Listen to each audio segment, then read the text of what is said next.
आज की कहानी है उत्तर प्रदेश के लखनऊ के पास एक गांव था।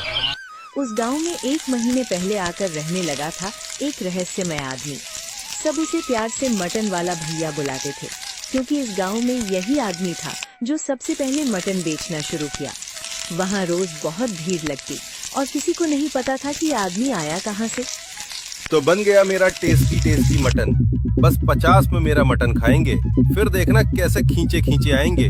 किसी को पता भी नहीं चलेगा कि 50 में मैं मटन कैसे देता हूँ। इसी गांव में था सुशांत नाम का आदमी जो अंडा चावल की एक छोटा ठेला लगाता था। लोग उसका अंडा चावल खूब खाया करते थे। सुनो सुशांत भाई, हम दोनों के लिए एक एक प्लेट अंडा चावल लगा दो। नहीं, मुझे अंडा नहीं खाना। अंडा नहीं खाओगे तो क्या खाओगे? इस गांव में कुछ और मिलता भी तो नहीं है। लगता है तुम्हें कुछ पता ही नहीं है।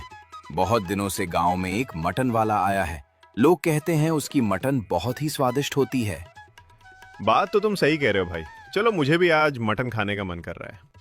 इतना कहकर और दोनों आदमी वहां से मटन खाने के लिए चले जाते हैं।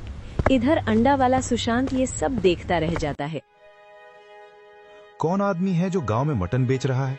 तो बस मेरे अंडा के दीवाने थे। अब कौन इनको आदत लगा दिया मटन खाने का? मटन वाले भैया का नाम था अंकित। अंकित रोज सुबह से ही अपने मटन का ठेला लगाता था। आज भी वो सुबह सुबह अपना मटन का ठेला लगा लिया था। भैया, आज कल से भी ज्यादा खुशबू आ रही है। अरे आपके लिए तो बनाया हूँ गरम गरम और स्वादिष्ट मटन। लेकिन पता नहीं तुम्हारा मटन जिस दिन ना खाऊं मन बेचैन रहता है। हाँ भैया, मेरे लिए मटन का ग्रेवी और ज्यादा डालना। ठीक है भाई, तुमको जितना खाना है खाओ, कोई परेशानी नहीं है। धीरे धीरे लोग उसके मटन के आदी हो गए थे। दिन में उसका मटन ना खाएं उनको अजीब सा लगने लगता था। इतने सस्ते दाम में भी मटन दे रहा था। कोई कुछ पूछता तो सही से जवाब भी नहीं देता। अरे ओ मटन वाले भैया, तुम इतने सस्ते में मटन कैसे खिलाते हो लोगों को? इतने सस्ते में तो मटन भी नहीं आता। अरे उससे तुमको क्या, तुम मटन खाओ, उसके मजे लो। मटन तो स्वादिष्ट है ना, खाओ तुम। वजह जान के क्या करोगे कहां से आ रहा है। उसके बाद वो सब वहां से खाकर चले जाते हैं। लोग रोज आते थे, मटन खाते थे। भीड़ भी इसी तरह रोज लगाती थी। हर किसी के मन में एक ही सवाल था कि ये आदमी आया कहां से और इतना कम दाम में मटन कैसे दे रहा है। लोग चाहकर भी उसके मटन बिना खाए रह नहीं पा रहे थे। थोड़ी देर बाद जब ग्राहक आना थोड़े कम हुए, एक गांव वाले तो मेरा दिमाग ही खा लेते हैं। इतना किचकिच करते हैं। ग्रेवी ज्यादा चाहिए, किसी को मटन के पीस ज्यादा चाहिए।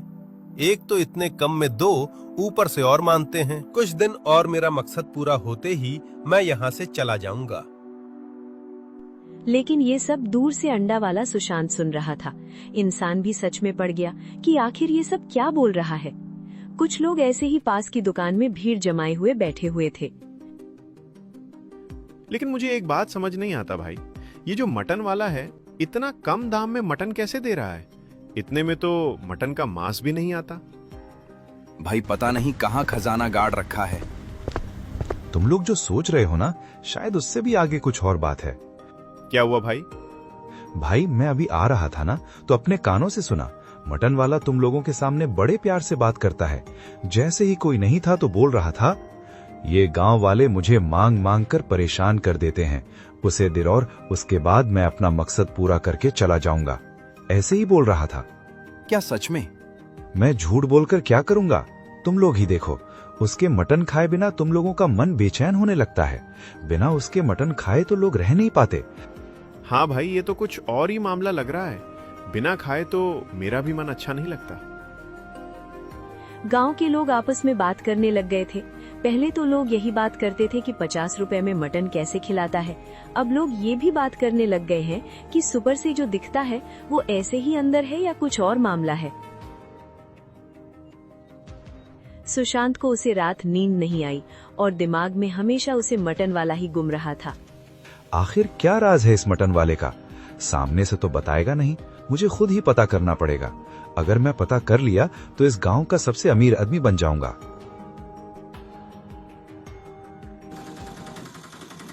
अगले ही दिन अगले ही दिन अंकित के मटन खाने के लिए गांव के लोग भीड़ लगाए हुए थे। भैया मेरे लिए प्लेट जल्दी लगा दो, घर में मेहमान आए हुए हैं। भैया आपका खाना ना खाऊं तो मुझे तो नींद ही नहीं आती। और मेरे मटन में थोड़ी मिर्ची ज्यादा डालना। हाँ भाई, तुम लोग आ गए।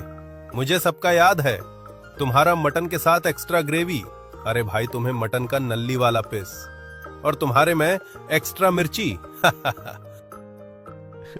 वाह भाई, तुम्हें तो सबके स्वाद पता है, को क्या खाना है, किसको कितनी मिर्ची खानी है। अरे भाई दोस्तों, तुम लोग तो मेरा परिवार हो। तुम्हारे खाने का ख्याल नहीं रखेगा तो कैसा होगा। सभी लोग मटन मांग रहे थे। अंकित मुस्कुरा के उन लोगों को मटन देने लगता है।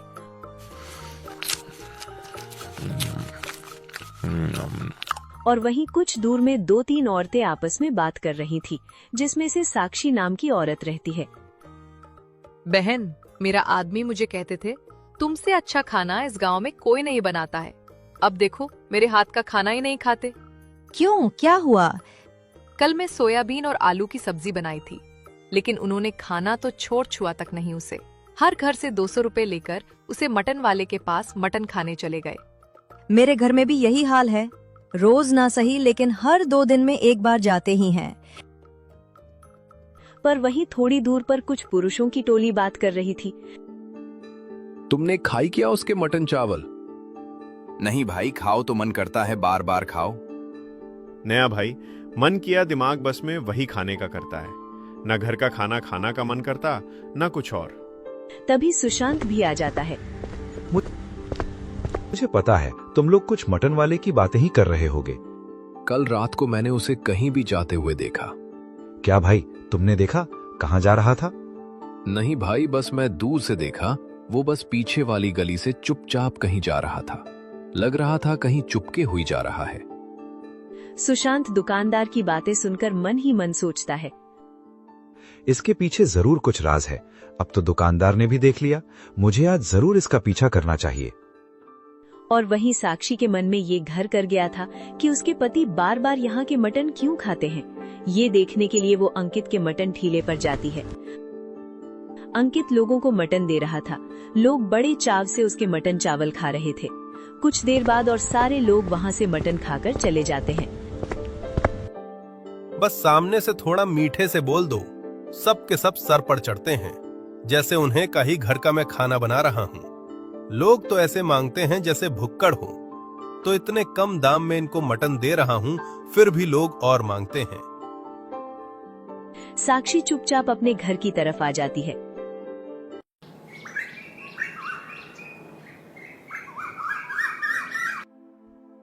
अजी सुनते हो जी, मैं भी उसे मटन वाले के ठेले के पास गई थी। सामने से ही इतना अच्छा है, पीछे तो लोगों की बुराई करता है। क्या फिर से वही? देखा, दुकान वाला भी बोल रहा था कुछ ना कुछ तो गड़बड़ है इस मटन वाले के साथ। भाई मैं अभी उसे कल रात को करीब 2 होंगे, मैं मेरे बेटे चिंटू का तबीयत खराब हो गया था, उसकी दवाई लेने के लिए डाक के घर गया था। मैंने देखा मटन वाला उतने रात को कहीं से आ रहा था। दिखा, सुबह तो उसके जवान पर शक था, अब तो उसके रातों में भी शक होने लगा। गांव के लोग सब सो चुके थे, लेकिन वहीं सुशांत तो तैयारी में था। बस राज रात में खुलता है, आज तो इसका पीछा करके रहूंगा। मटन वाला अपना थैला बंद करके अपने घर की तरफ जाने लगता है और उसके पीछे पीछे सुशांत भी उसका पीछा करने लगता है। सुशांत चुपचाप खिड़की के बाहर से अंकित को देखने लगता है। अंकित जैसे मानो किसी से बात कर रहा हो। ये किससे बात कर रहा होगा? ये तो अकेला रहता है ना। आज तो कमाई अच्छी हुई, लेकिन ये गांव वाले तो परेशान ही कर देते हैं। एक तो इतनी कम में इनको मटन दे रहा हूं, फिर भी इनको शांति नहीं है। घर छोड़ो जल्दी, हमारा मकसद पूरा होने वाला है। ये सब बाहर से सुशांत सुन रहा था और वो अचंभा था कि ये किससे बात कर रही है। थोड़ी देर बाद वो एक बड़ा सा मटन काटने का सामान लेकर आता है। कल तो मुझे देर हो गया, चलो जल्दी करते हैं। आज ही मैं मटन काट कर उसे मसाले के साथ मिला देता हूँ। उसके बाद अचानक अंकित ने एक बड़ा सा कटाना लिया और जैसे वहीं पर कमरे के अंदर किसी को काट दिया उसके छोटे छोटे मटन के पीस बना लिए। ये सब देखकर सुशांत के पैरों तले जमीन खिसक गई। वो डर के मारे वहां से फटाफट भाग जाता है। अगली सुबह चाय की दुकान पर सुशांत की आवाज भारी थी। पता है, आज रात को मैं उसे मटन वाले के घर गया था। फिर क्या हुआ भाई, बताओ। चुपचाप बात कर रहा था। किससे?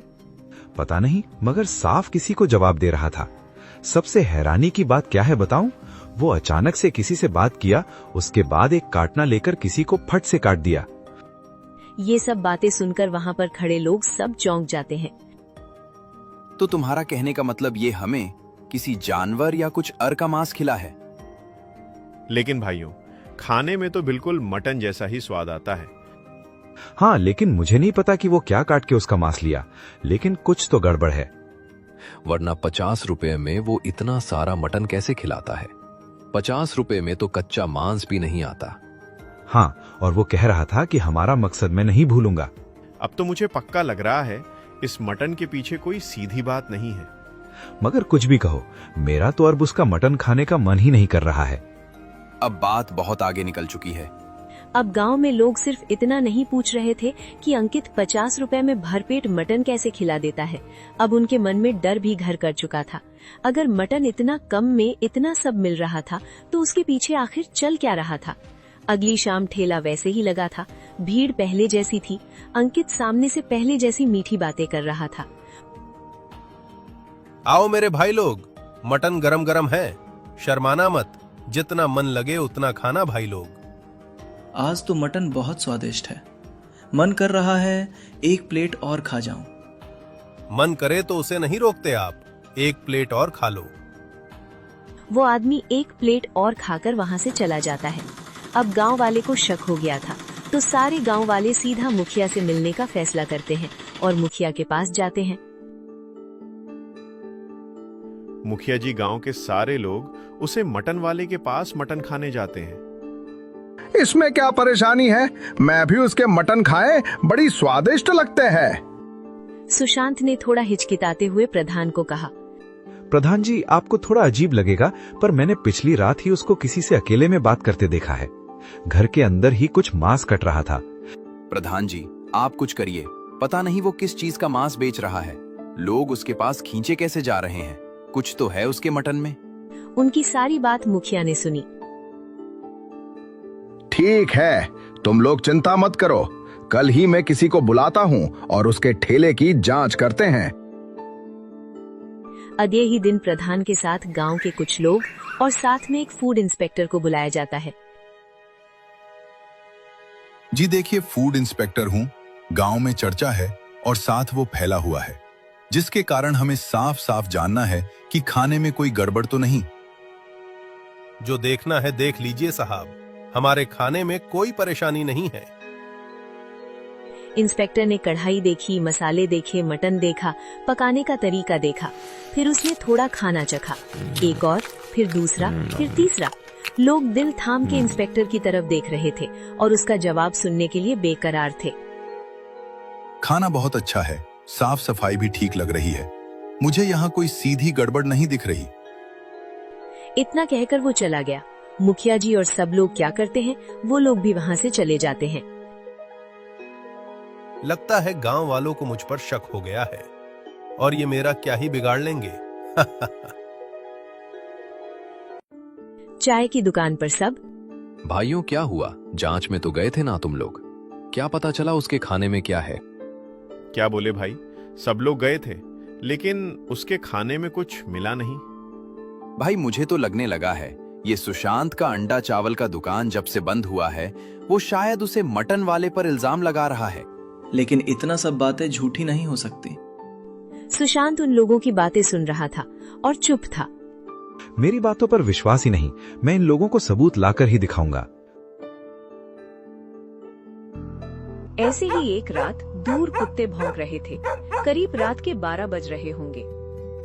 बुलावा आ गया मुझे, अब जाना पड़ेगा। अंकित मटन वाला चुपके से रात के अंधेरे में कहीं जाने लगता है। बस किसी के नजर ना पड़े। ऐसे भी गांव वालों को मुझ पर शक हो गया ना।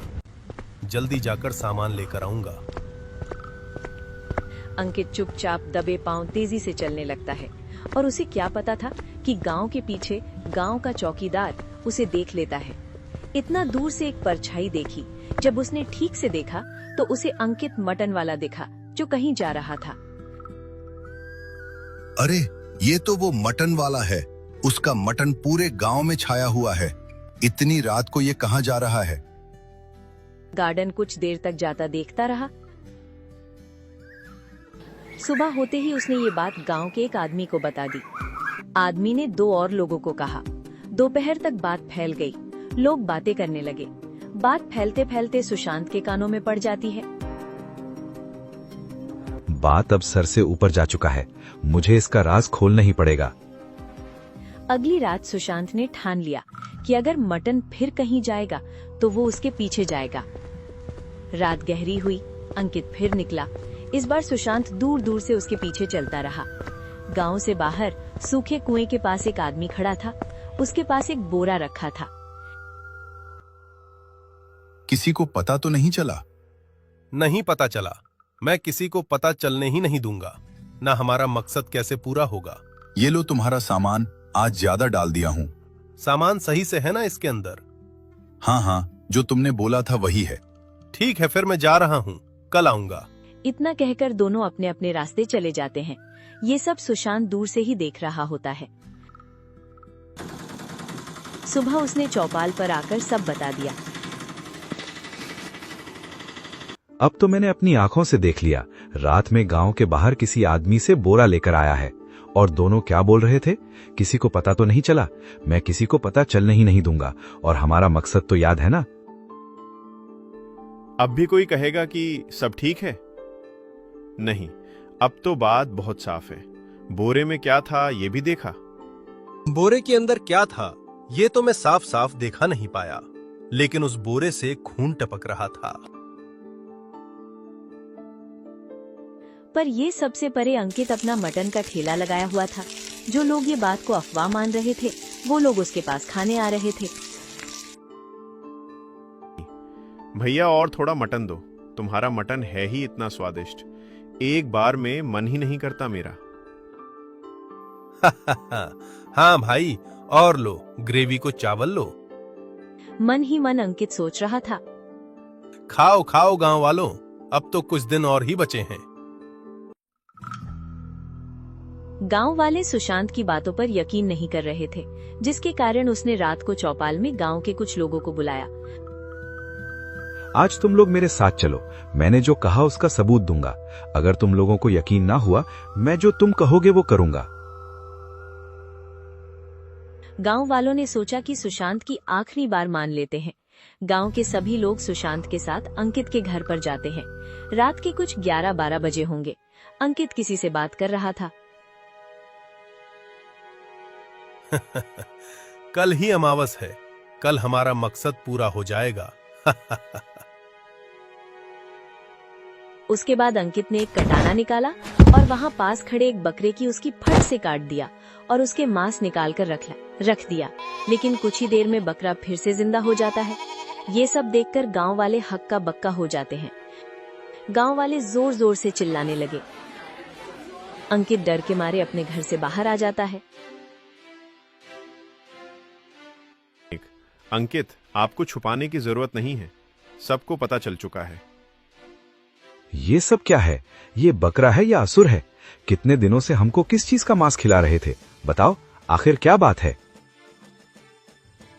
अंकित घबराते हुए। ये साधारण बकरा नहीं है। ये मुझे मोर का पुलिया के नीचे मिला था।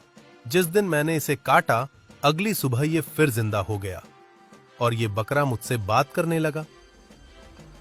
सुशांत कांपने लगा। अंकित हंसने लगा। लोग सोचते हैं मैं सस्ता मटन बेचता हूं क्योंकि मैं दयालु हूं, पर असली वजह यह है कि ये बकरा कभी खत्म नहीं होता। हर रात मैं इसका मांस काटता हूं और सुबह ये फिर जिंदा हो जाता। लेकिन ये सब करके तुम्हें क्या मिला? बकरे को क्या मिल रहा है? कल आखिरी दिन था। तुम सब लोग मेरे गुलाम बन जाते हैं। तुम सबको खा जाता, उसके बाद ये पूरा गांव मेरा हो जाता। जिसे मैं बेचकर बहुत सारे पैसे कमा लेता। आगे की जिंदगी आराम से जीता। मूर्ख आदमी, तूने सारा खेल खराब कर दिया। अब मैं तुझे नहीं छोड़ूंगा।